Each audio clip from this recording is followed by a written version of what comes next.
Hi and welcome to you for this new video where I will give you 5 tips for performing skills and dribbling in a match. If you have trouble dribbling or doing skills in a game, and you don't know why? Today I'm going to give you 5 tips to remedy this problem.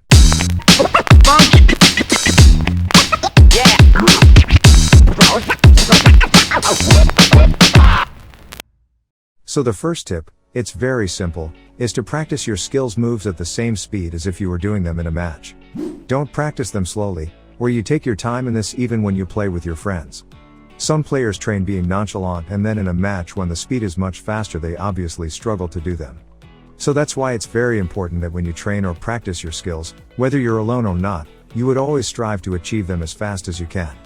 Of course, when you learn the skill itself you should go slowly to know exactly the way you should do it. Take the time to go slowly step by step, but then once you master it, it's important to go as fast as you can to do it.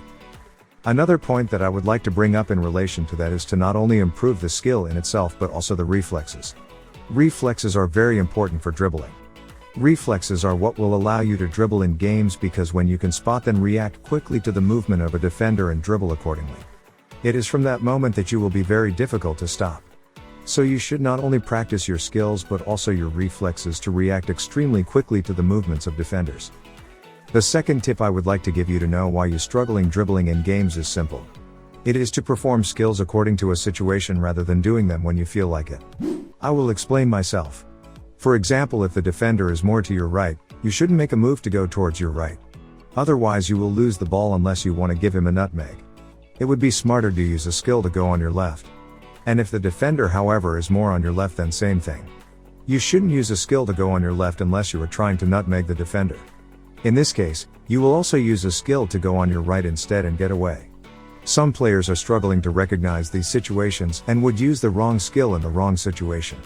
For example, if the defender throws himself to you, that is to say that if he does not even try to contain you but that he comes at you directly. It is much easier for you to make a feint and to go the other way rather than attempting stepovers on the spot and he takes the ball from you. This is why it is very important to analyze the situation and to react accordingly. Over time, the more experienced you will be, the more you will have played football, the more you will have years of experience, the more you will be able to take good decisions.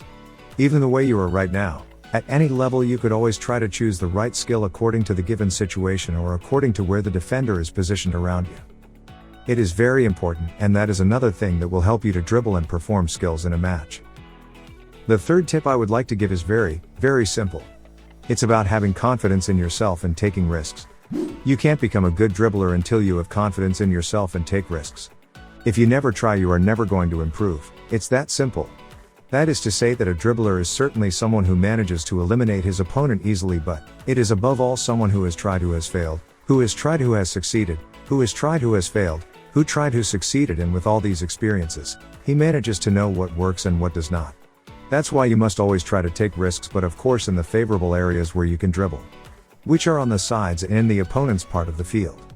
It is important to talk and convince yourself that you can do anything. Tell yourself that you can eliminate any defender. Convince yourself that you can do it. And if you lose the ball, because it will inevitably happen, keep telling yourself that you can dribble past him next time. It's really important that any time you go one-on-one, you tell yourself in your head that you can dribble the defender, that you can do it, and then you take a risk. It's very important because over time with the risks you took, where you failed and where you succeeded, you will be able to mix things up and know what works and what doesn't. It will then help you to become better and eventually with time dribble easily in games. The fourth tip I would like to give you would be to make decisions as quickly as you can. It's simple. Anytime you find yourself in a one-on-one situation, don't try to take time to think about what you should be doing. Thinking of, oh, should I do this? Or should I do that? No, it should be instinctive. Direct. You shouldn't even ask yourself any questions. For example, defender on the right, super single step over, you're gone. Any decision you make when you dribble, you take them as quickly as possible. That's also why it's very important to train your moves, to practice them day after day so they become a part of you, even so they become instinctive. And anytime you have to take them out, anytime you have to do them, you want to do them extremely fast and extremely well. Not only that, you also by practicing them want to know in which situation you should use them by heart. So when the situation does arise, you do it without even thinking. If you're born a dribbler, it will obviously come naturally to you. If you're not, you will have to work on that very hard to become effective.